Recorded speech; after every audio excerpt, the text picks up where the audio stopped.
Hello and welcome to Atop the Fourth Wall where bad comics burn. I hate this show. I hate attempts to educate me while I'm trying to enjoy my cartoons. I really hate people trying to tell me how I'm destroying the planet simply by existing and preaching about the environment on and on and on like an Al Gore speech, but less funny. Okay, difficult as it may be to believe, I'm sure there are people out there who have no idea what this is. Ladies and gentlemen, welcome to Captain Planet, about a group of teenagers from across the world with magic rings that go around trying to stop polluting assholes, and they summon a superhero called Captain Planet to win the day. And of course, then there's the butt of every joke about this series, Mati. Each of the rings was based on an elemental force, but since there were 5 of them, one person had to get stuck with a made-up power. In Mati's case, it's heart. Yeah, I don't think a single person across the world looked at this show and thought that heart was a good idea, even if they were a fan of the show. So why am I focusing on Mati in this introduction? Well, let's dig into Captain Planet and the Planeteers number 3, and I'll tell you. Okay, it's Mati, and holy crap! Look at that! Mati is freaking leading an army of animals with his ring! I mean, geez, dude, he's even got the squirrel riled up! I'll show you what kind of power heart is, you sons of bitches! I mean, not just a squirrel, but a turtle and a bunny rabbit! Oh, that's no ordinary rabbit! Look at the bones! But of course, any badassery that may have resulted from this cover is quickly quenched by the pun, heart attack. I can sense you all, and then cause palpitations. We open to a terrorist group taking control of a missile base. Oh boy, where do I even start? Well, how about with the title of the issue itself, The Power of Heart, written in bright pink with a nice little heart behind it. You've got to love how they juxtapose this with the terrorist firing into the air. Speaking of the terrorist and his shooting, because of how crowded the page is, we've got the sound effect pushed all the way to the left so that it looks like the guy next to him is just making the sound with his mouth like a little kid would. Next, wouldn't you want your missile base to have a little more security to it that could fend off a couple of random losers in sleeveless jackets? And finally, the terrorist yells out, "Nobody move, we're taking over this base!" To which one of the technicians at the control board responds, "Just a minute, who are you? You can't come in here! If you want to take over this facility, you have to make an appointment with the receptionist first, mister!" You've got to love it in fiction whenever someone assumes that yelling to the heavily armed individuals, "You can't come in here," will somehow make them so ashamed that they'll instantly apologize and walk back the way they came.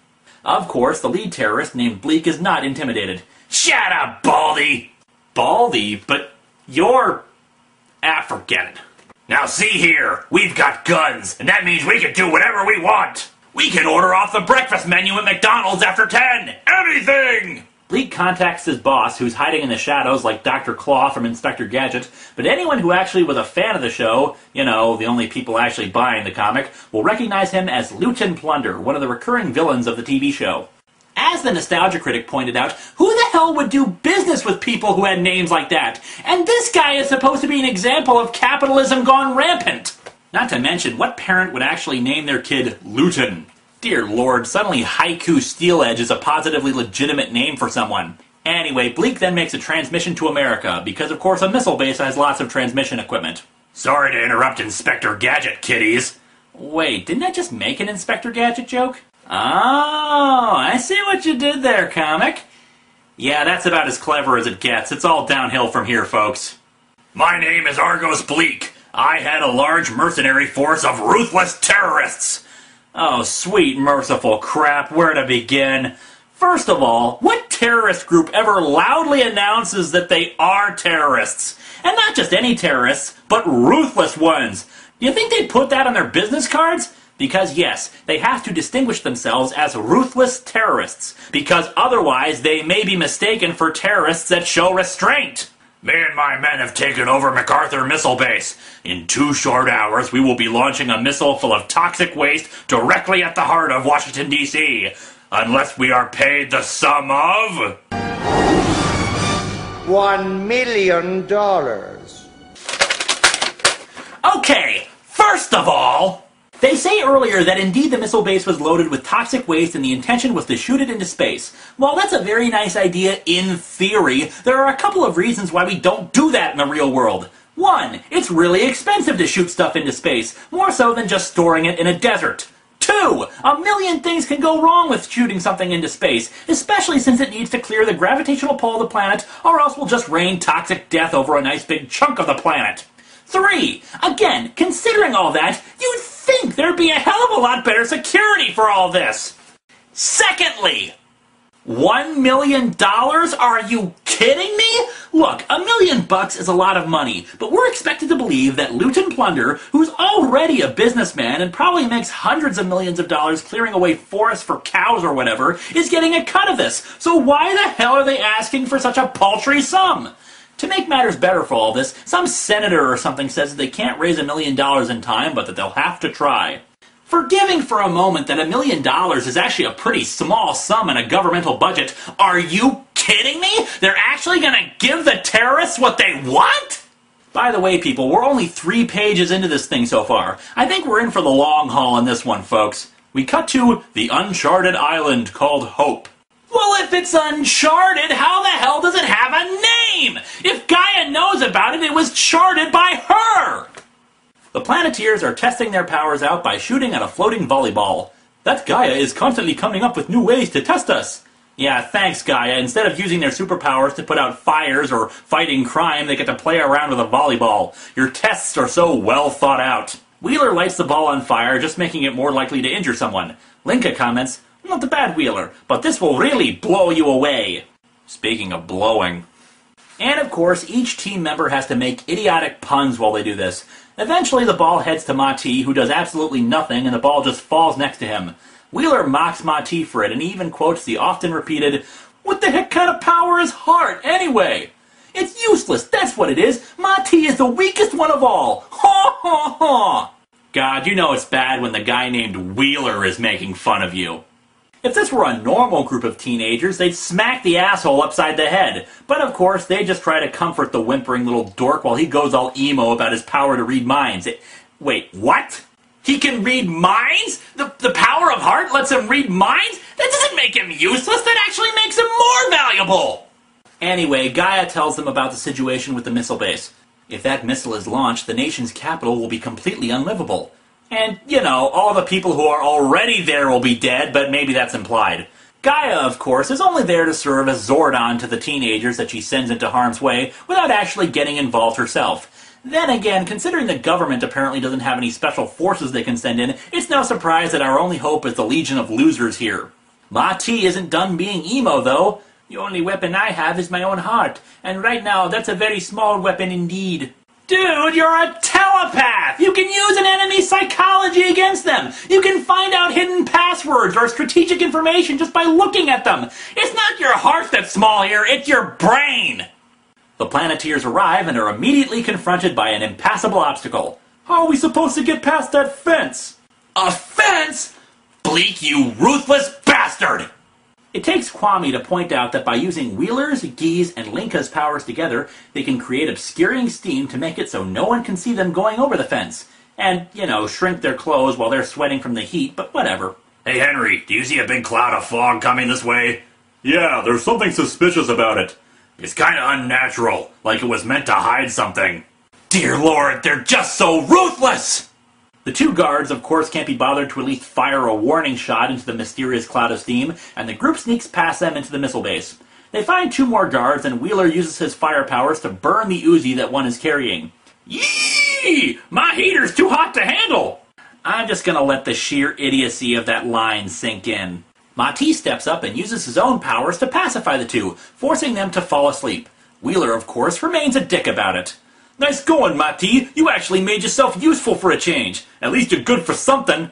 Why did Gaia think this asshole was the one they needed to give superpowers to? We've now seen that, in fact, the heart power actually has 2 useful traits, but Wheeler just refuses to stop being a dick for 5 seconds. Mati has to stay behind to keep the 2 guards unconscious, and Guy says that they'll need a distraction to get into the control room. Kwame has it covered, though, and has a nice pile of rocks suddenly burst through the floor of the control room. But before anyone thinks that this plan was actually good, I should point out that this quote-unquote distraction appears right in front of the door where they're coming in. So it doesn't really distract them as much as get them to look right at you, you stupid teenagers! Sorry, this comic really isn't worth getting angry over, but there's just so much stupid leaking right out of it. Every single page has something utterly moronic happening. Bleak decides to launch the missile, forcing the kids to summon Captain Planet. They say they can do this because they're telepathically linked to Mati, which doesn't even begin to make sense because it's not like his ring is telepathically linked in too. Of course, because they had to summon Captain Planet, their rings are now powerless and the terrorists take the 4 Planeteers hostage. Captain Planet flies up to the missile and uses a tornado to force the missile up into space, which doesn't make any sense at all considering there's no air, and then lets it explode, no doubt letting toxic waste descend to the Earth for the next few years. Oh, good one, Captain Pinhead. When Captain Planet returns, he finds the kids tied up with guns to their heads. Bleak threatens him that if he tries anything, he'll kill them, though I wonder why he didn't kill at least one of them already so they can't re-summon him later. Very well, Bleak, I'll do as you say. Smart move, Captain. I know you do the right thing. You strike me as an intelligent man, though I can't say much for your choice of hair color. I didn't know green was in this year. Making fun of his hair color? That ruthless son of a bitch! So yeah, Mati is their last hope, so we can assume the Planeteers are screwed. Mati realizes he has to get away, but is confronted by another of the terrorists. However, he's quickly rescued by his pet monkey, Suchi. Okay. Yeah, remember him? Remember the pet monkey who hasn't appeared in this comic until just this very second? Bleak has Captain Planet retrieve the Planeteers' ship and exposits that he plans to launch another missile, this one at Moscow to create an environmental disaster, an international incident, and kill off the rest of them. Seems to me it'd be easier to just shoot them now, but then again, I'm not the ruthless terrorist. After doing as Bleak commands, Captain Planet is told to return to the rings. Oh, and the kids are no longer tied up, and Bleak warns them not to use their powers. Don't even think about using them. You're completely surrounded. And here we see the fundamental flaw in both the show and the comic's entire concept of granting these kids the powers of the elements.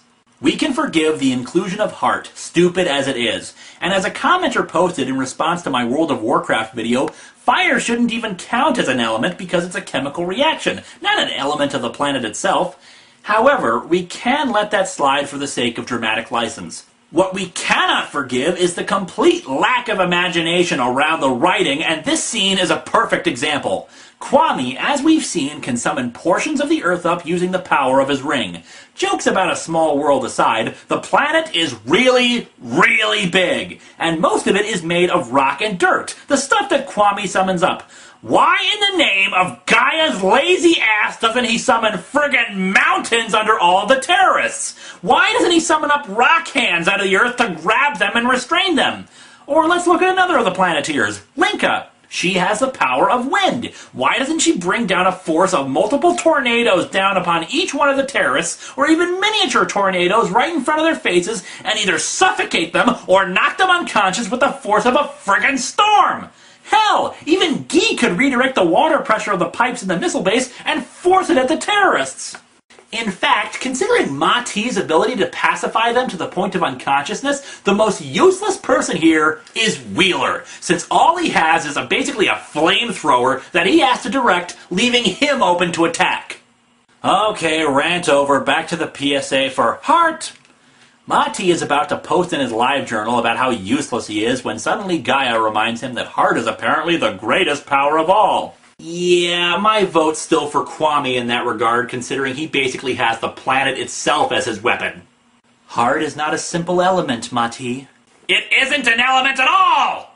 It is a force, primal in its power and boundless in its possibilities. I did not choose its wielder lightly. In hindsight, though, I think I should have given more thought to handing fire to Wheeler. Mati considers his options and thinks that maybe he should call on his animal friends to help. Because he can do that, apparently. Yeah.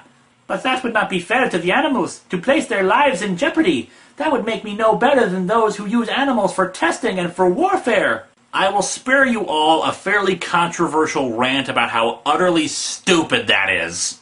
So apparently Mati is Dr. Friggin' Doolittle, since he can use his ring to talk to the animals. And of course the animals already know and are perfectly willing to help, with even the raccoon thinking, "Let's go kick some tail!"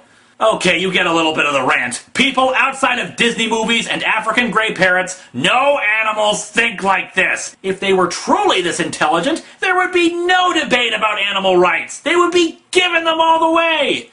Of course, this comic is an insult to intelligences the world over, so let's just move on. Alright, the terrorists tell the kids to get into the ship, since then it'll get blasted once the missile is launched. Or, you know, they'll take off and leave, or ram the ship into you guys. However, before this sinister plan can be enacted, Bleak hears a rumbling and, much to the shock and amazement of the entire group, Mati comes a-charging! And now, my furred and feathered friends, charge! Anyway, the kids resummon Captain Planet and he does what Kwame should have done earlier, which is seal up the terrorists in a wall of rock. Bleak manages to run off and Mati pursues along with the deer, which mysteriously vanishes once Mati and Bleak have a battle of wills. Mati uses his ring on Bleak, forcing him to look into the darkness of his own soul. So, what, the heart ring is Wonder Woman's lasso of truth all of a sudden? But the effort required to do so knocks both of them out. In a subplot for the comic series, Vermina Scum comes by the unconscious Mati and places a watch battery or something in his ear. When Mati awakens, he's greeted by the Planeteers, and of course Wheeler has to pipe in. I guess you're not so useless after all. Wheeler, I swear to God, if you do not shut your noise hole, I'm gonna shove that firing so far up your ass! And just to end the cycle of stupidity, Captain Planet is there too, even though we saw 2 pages ago that he went back into the ring so Mati could use his powers. So really, it turns out that he can come out whenever the hell he wants, and he just likes to screw around with the teenage twits. And so our comic ends with less than ominous foreshadowing of Vermina Scum. But of course it wouldn't be crappy environmental nonsense without the inclusion of some PSA at the end. In this case, it's a short list of things people can do around the house to save the earth. This includes telling parents not to buy disposable razors. Yes, because the real threat to planetary safety is inexpensive disposable razors. Not to waste paper, which is sound advice unless you've actually researched recycling and paper production and discovered that recycling paper is actually a bad thing. To wash out plastic and paper cups for reuse, which is just idiotic and misses the point of being disposable paper and plastic. And to recycle newspapers, aluminum cans, and glassware, which is actually bad, good, and rather pointless respectively for those who have researched recycling.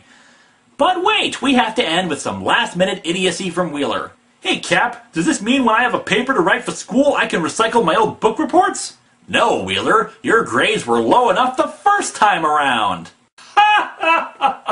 Oh, even Captain Planet admits that Wheeler is a dumbass. Do I even need to tell you that this comic sucks? Hey everybody, you want to save the Earth? Here, heat your home with a fire. And here's the kindling. The power is yours! Captain Planet, he's our hero.